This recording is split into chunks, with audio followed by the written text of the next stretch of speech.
The title of this work is Soil Organic Carbon Stocks in the Lower Parts of Mountain Vukan Catena, East Central Serbia, carried out by Professor Gajic and Ljubomir Zivotic from Faculty of Agriculture, University of Belgrade. Soil organic carbon is one of the most important soil characteristics, which is an indicator of soil fertility and land productivity and plays a vital role in global carbon cycle. Changes in the soil organic carbon pool can significantly affect the content of carbon dioxide in the CO2 in the atmosphere.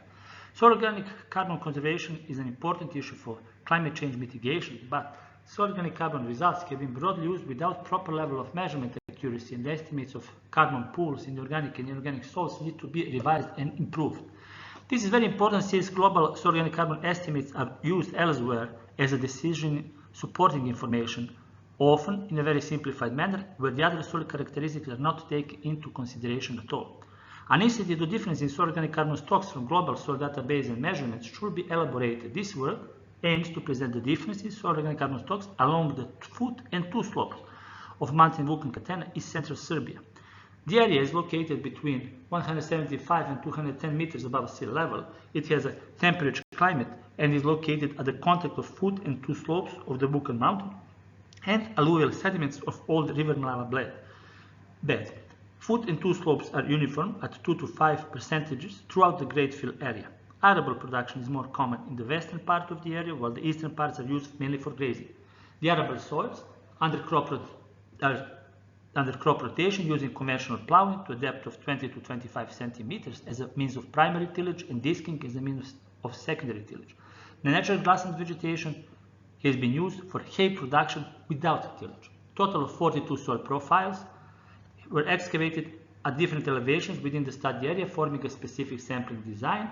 Soil disturbed and undisturbed samples were collected from all soil profiles, and particle size distribution, soil organic carbon and bulk density were determined in the laboratory. Soil profiles were classified according to WRB for soil resources, and soil organic carbon stocks at the depth of 0.3 meters are determined from well-known equation. A soil map was created manually and presented in figure. 5 referent soil groups were identified in the great field area: Chernozems, Fauzems, calcisols, cambisols, and fluvisols. The most dominant group are Fauzems, presenting 29 soil profiles. The next reference soil groups are Chernozems with 8 soil profiles. There is great distinction among 29 soil profiles of Fauzems. There are 12 leptic Fauzems, and other Fauzems are mainly cambic. Evidence of colluvial processes is recognized within the area, as well as lithic discontinuities.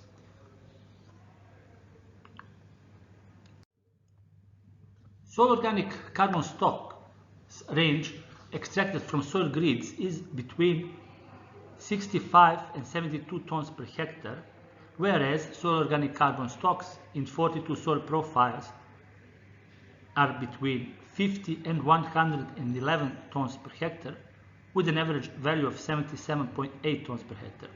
We obtained 16.1% higher average soil organic carbon stock with measured data.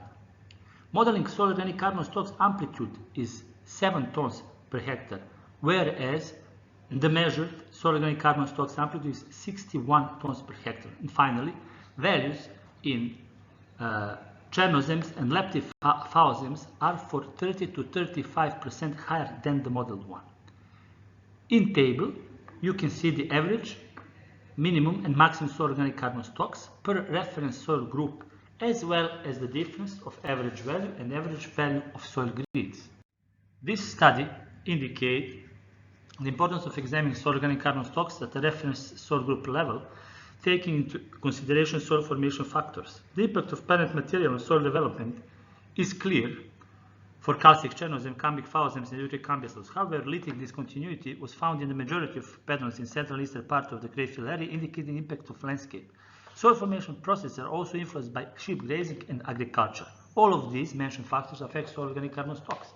Therefore, the overall conclusion might be that soil grids might not be confident in the complex landscapes.